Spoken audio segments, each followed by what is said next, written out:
88.1 The Burg, your music central. You are in the backyard burn with your boy Shane Dog Peterson and Mr. Noah Annette. Noah, how are you doing this evening? I'm doing pretty good. It's been a day as usual, and we're just going through. It's we got a lot of different things going on in the quarantine, but we were talking about pets before we really broke into the show here, and so I think we should just kind of go into what pets we have and sort of the annoying things or interesting things that they do. Well, absolutely, because yesterday when we were on air, your cat decided that he wanted some airtime and he was trying to come in and join the conversation, but then he started being a little bit weird at the end. What's your cat's name? Well, my cat's name's Cookie. Um, I named him after a book, like a children's book called Cookie's Week that I really liked. And the cat in the book was really mischievous. And so that was really a bad name to name my cat because then ever since I named him that, he started acting like a hooligan around the house. But yeah, so now I think he just thinks he's a part of the show. He's overlaying by the exercise bike right now, but you can't tell he's there because he blends in with the carpet. He's trying to get some airtime. I think what he's really trying to do is he's trying to find a good lounging spot to try to get into the camera. He's just trying to see a good angle. That's what he's really trying to do. I don't have any cats at the moment. I had one cat that lived 18 years. Shout out Bagheera. Actually, no, he didn't live 18 years. He lived 22 years. 22 years. Oh my goodness. Yeah, no, he started moving around when he was 18 because my mom moved to a few different houses back to back. But yeah, no, I had a cat that lived to be 22 years old, and he lived with me almost my whole entire life. He died when I was 23 or 22 or 23, and he was like a year younger than me, and I had him my whole entire life. Shout out Bagheera. His final resting place is North Bend, Washington. So North Bend has a big spot in my heart because that's the resting place of the coolest cat I've ever had. But I have two dogs. I have a very, very large, lanky chocolate lab named Annie, who's basically, she looks like she's frightened 100% of the time. She has a look on her face like something's going wrong, that she's worried about something, and she needs to come and tell you about it. And she's a total sweetheart. She's also a really, really good gun dog. She's really good for hunting the ducks. That's a big thing that the Peterson family's into. And then we have Bindi. And Bindi is a Queensland healer who is a sweet little angel, but also has a little bit of Satan inside of her. She's a little ruckus. We can't trust her. She doesn't listen. Can't trust her. Yeah, we can't trust her. The thing is, we all love her. Can't trust her. Because she's a healer, so their old things, they like running around and biting things on the ankles. So we have horses and donkeys and stuff, and they're made for cattle. So if she gets out, she just runs straight down to the field and starts trying to get all the donkeys, and it's just like, God, no. And it's just like a whole fiasco trying to get her. But she also comes and lays in bed with me every day. She comes and wakes me up in the morning. I'll be laying there, and I'll leave my door cracked in the morning, and she'll just run in and jump up and jump right on my face. Sometimes that's not cool, but it's cute, so I give her the excuse to do it. She also likes to hide under my bed when the vacuum monster comes out. That's what we refer to it as, the vacuum monster. She gets very, very scared and acts like the biggest fraidy cat in the whole entire world. And it's adorable, but pets are a strange thing, man. The personalities that they have are hilarious. Oh yeah, I gotta tell you a wild animal story that I don't talk about that much. So I had another cat named Bibbs that was like my childhood cat. Like I had him forever, right? And so we put him outside for a little bit, and usually he'd just be hanging around the house, and then he'd come back, right? There wouldn't be he wouldn't be gone for too long. He would just kind of stay on the back steps. Well, then one day he was just gone. And so we were like, well, where did he go? And he had like a tracking chip and everything, but you have to have someone scan the chip in order to find him. Well, it turns out that he was gone for 3.5 years and made it all the way to Everett, which is over an hour and a half south of where I live at. And he happened to stumble upon a veterinarian's home, and the vet scanned him, and we got him back. And so like I just don't even know how he got there. So I just like want like I wish I could have like webcam feed or like or not necessarily webcam, but like a GoPro or something on the cat to know what happened. So like So hold it. Your cat left for over 3 years. Over 3 years. Over 3 years, and by fate, it just stumbles into a veterinarian's yard, and you get it back. Yeah, and there's no way I can even like explain it because he came back really rough too. We had to take him to the vet. He was missing a ton of teeth. It looked like he'd been in a boxing match or something. And like something I don't know, but his like all his fur was really ruffled up, and then he finally like got back to being like a normal house cat, and then he just kind of he passed away at old age, but like it was pretty just miraculous for us to even get him back after all that time. Oh wow, I would have given up all hope. I would have not thought of anything. What was the moment when you found out just a total trip? Well, yeah, and it was really weird because they called our old house because we didn't have our new house with the phone that was the phone number wasn't associated with our newer house.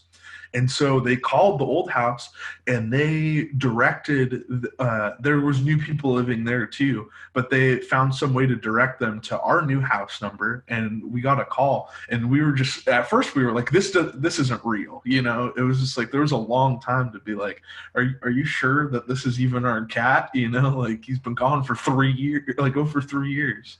That's insanity. I have never heard of anything like that ever happening ever. That's incredible. Yeah. Well, and the thing that just really blows my mind is how did he get over there? Like, how did he get to Everett? He probably jumped in a truck bed or something, jumped in the back of something, and then that drove really far away, and then he just went on a whole adventure. Yeah. Yeah. That's just blowing my mind still. But. That's absolutely crazy. Well, I'm going to actually open this up to all the listeners here. If you have any pictures of, your cute dogs, your kitties, maybe some horses, maybe if you got a cute lizard. I don't know. I'm not a big lizard guy. But you should shoot us pictures of your pets at our social at 881 The Burg. And we might be able to throw a few up. And we might even like take a couple look at your pets, and we might even make some nice compliments. We'll make a little segment where we'll just look at all your guys, just nice guys and girls, and we'll shine some light on them. How does that sound? No, you like that idea? Yeah, we can evaluate some pets. I think it's kind of funny. 88.1 The Burg, your music central. You're here on the Backyard Burn with Noah Annette and Shay and Dog Peterson. And you know what we're going to be talking about right now? Some bingo trends, because I personally am kind of over it now, but there are some real doozies on these bingo cards, Shane. I am a big fan of these bingo cards, let me tell you. When they first came out, I thought they were great. And when I first saw them, it was all my friends coming from like some of like their bigger schools, like in SoCal. So I was like, when is CW going to get one of these? And then they finally made one. They made a CW bingo. There's been a few of these floating around, but the one for CW I think is absolutely hilarious. My favorite is went to Fred Meyer's for fun. That is something that I've 100% done. There's just all this stuff is funny, and there's a bingo thing for like every type of thing. There's even some for like even different majors. I know there was one for like communication majors. Yeah, I saw the music major one, and it looked really complicated. So I just kind of just went past it. I was like, oh, I can't. No one's gonna do this. It's not like obviously it's made for music majors, but it was like super super complicated. But yeah. One of them that is just close to home for me is getting lost in language and literature. Not my favorite building. It's the X building on campus for people who do not know, and it is just the most confusing building. I've always had trouble with that building.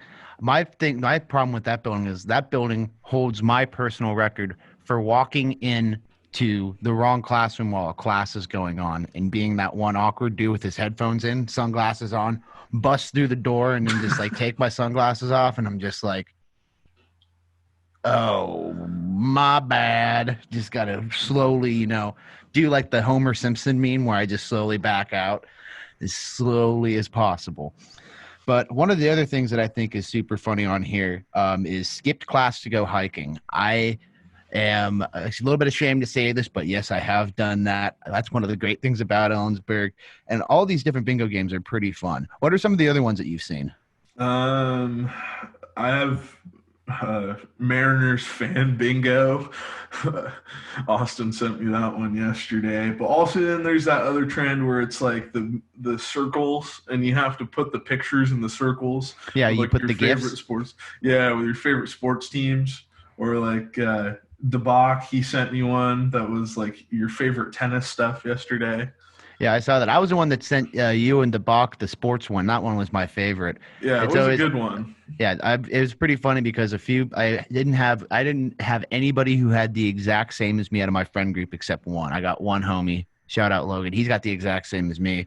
And if any of you guys have been doing any of these bingo games, you should just shoot them at our socials at ShaneDog6 or at NoahAnnette, NWAH_Annette. And we want to see some of these bingo games, and we might even play them. We'll go through them and we'll tell you straight up if we did it or not. Yeah, we can play some bingo. Yeah, we'll play bingo all the time. 88 the Burg. You are back on the backyard burn. And who is here? Me, Noah, Annette, alongside me, Shane Dog Peterson. And there's something he wanted to talk about. He had a little debate going on yesterday. And so let's hear about it, Shane. I have a very big debate for all of our audience member and anybody who's willing to listen to me about this. So yesterday, I have a big group chat of all my buddies from high school. We've been in this group chat for probably about 4 or 5 years now. And yesterday, one of our buddies, Alec, he is a substitute teacher. He's out here on the teacher grind. He got his stimulus check.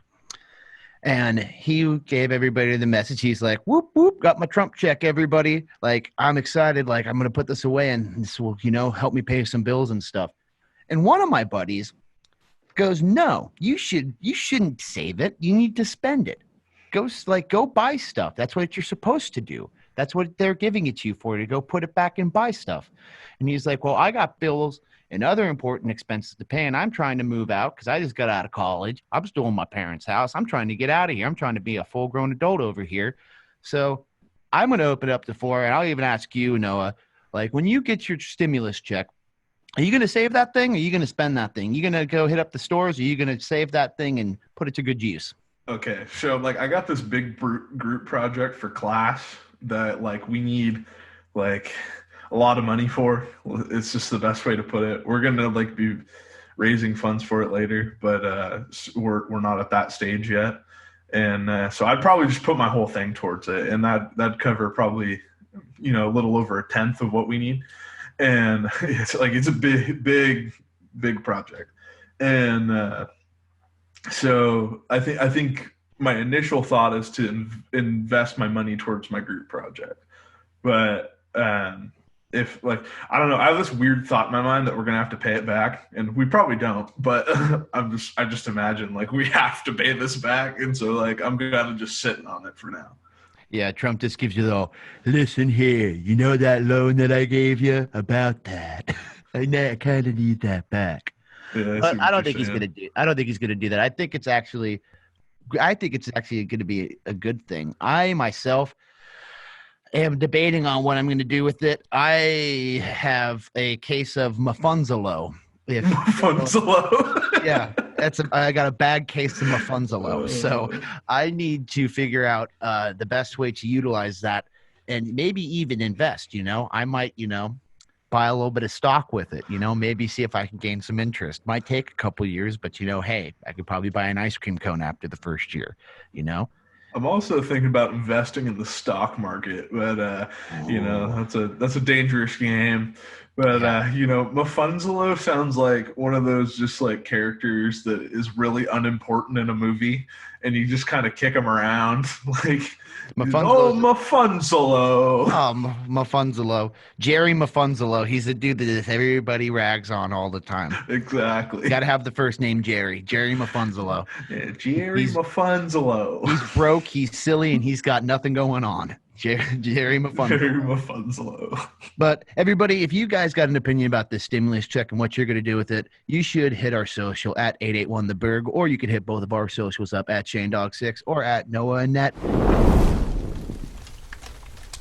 It is your boy Shane Dog here with Noah and Net, and you're still in the Backyard Burn here on 88.1 The Burg, your Music Central. Now, we have been discussing a lot of stuff on and off air, and one thing that we were talking about recently is some of these game shows that you see. And Noah, you watched College Jeopardy for the first time. How did that go? So I'm a big Jeopardy guy. Like, I watch Jeopardy probably every Monday to Friday. Like, I maybe skip 2 a week. I mean, at max. I'm huge on Jeopardy. And so, like, my goal when I'm doing it is I actually play the game with the contestants. Like, that's my favorite way to do it. Because then I feel, I'm like, ooh, I'm pretty smart. I got one. But College Jeopardy. So, like, the first, 3 rounds were last week that aired, and I was getting more right than the people on the show. And so I was like, you know what? I really blew this. I should have been on College Jeopardy while I was in college. Like, what was I thinking? You should have applied. You probably would have done pretty good. You're quite the fun facts guy. Yeah, no, like some of the book smart stuff I know too, but it was just like when it came down to it's like literature I'm not super good at, and geography, like those ones, not my categories. Neither am I. Neither of those are mine. The literature, I would be the worst. This dyslexic kid over here would not hang. But what separates you know, like the quote unquote the men from the boys here in a show like this, when you're talking about us, is the pop culture and knowing the other stuff too. Well, the people on the show, they're usually like super like book smart people that don't know pop culture. And so like they weren't getting any of the pop culture like sports stuff right. And I just flew through that category. I'm like, okay. And the $2,000 question for sports last week was, who is the Super Bowl 2020 MVP? That was the quarterback. Like, if you don't know that's Patrick Mahomes, like I'm sorry, like it's kind of everywhere. That's a pitfall for all the kids that they know that are on that show that don't watch sports. Yeah, like it's, even if you're not really a sports viewer, like the Super Bowl's kind of a big event. Yeah, absolutely. I heard that they had the music category, and that was a struggle for people. Yeah, the one where Billie Eilish was the $1,600 answer. Do you remember what the question was? It was like, who sings the song Bad Guy and was #1 on the music charts? And you can't get more creative with that. Billie Eilish being the character that she is, you can't get more creative than just that. And then she was on 2 episodes. So another one was, who is this singer? And it had a picture of Billie Eilish on there. And none of them got it. They're all Madonna. Some kid. Who knows? But now I'm going to have to start watching that on YouTube. That's going to be something that's going to be controlling my mind for probably the next couple of days. 88.1 The Burg, your Music Central. You are coming to the end of the Backyard Burn. The fire's getting low. It's time to call in the dogs, and you're here with Shane Dog Peterson and your boy Noah Annette. Noah, please tell the people what you'd like them to hear. Well, you actually told me to talk about letting my hair down over at the break, and I kind of need a haircut. Just made me remind myself of that. Right now, if I take my hat off, my hair looks like Syndrome from The Incredibles. So I'll point it out. Well, you know what you should. I've seen a trend on social media. Started by Joko Willink. You know who that dude is? No. He's this dude who writes these books about self-discipline, and he's like a Navy SEAL. And he writes all these big motivational books, and he's a motivational speaker, but he has a podcast, and he's got this thing going, Tighten It Up. And he's gotten all these random dudes, because he has like a cult following of dudes that just want to be like, super disciplined, hardcore, like Navy SEAL type guys that want to be that like live that lifestyle. They straight up want to be him. So they do anything he says, and he's all, hey, you should all shave your heads. So I think you should shave your head. I'm thinking about it. I kind of have a nice flow piece going on right now, so I don't think I can I can't part ways. Well, you know what? I'm gonna have to do that later on in life because I already know I'm gonna go bald. So I'm holding back on that one. I'm as Elliot shows us Yeah. so sad that Many of you don't know on air, but we have our lovely engineer, Elliot, the engineer, who's helping us out, who, by the way, has a magnificent beard now. He's been putting that oil in that thing. I've got some beard oil now, too, and he's got the chrome dome. When he first did it, he looked like he was part of the Sons of Anarchy, and that's who we got running the show here at 88.1 The Burg. You might see him and think he's a scary guy, but he's got a big heart. Shout-outs to you, Elliot. Yeah. Oh, so guys, we're here at the end of our show. Thank you guys for tuning into another episode of The Backyard Burn. You can hit us up at 881 The Burg on all of our social medias, Twitter, Instagram, and Facebook. And you could also hit us up at ShaneDog6. And you can also hit up Noah_net. Noah_net. Thank you for coming into The Backyard Burn.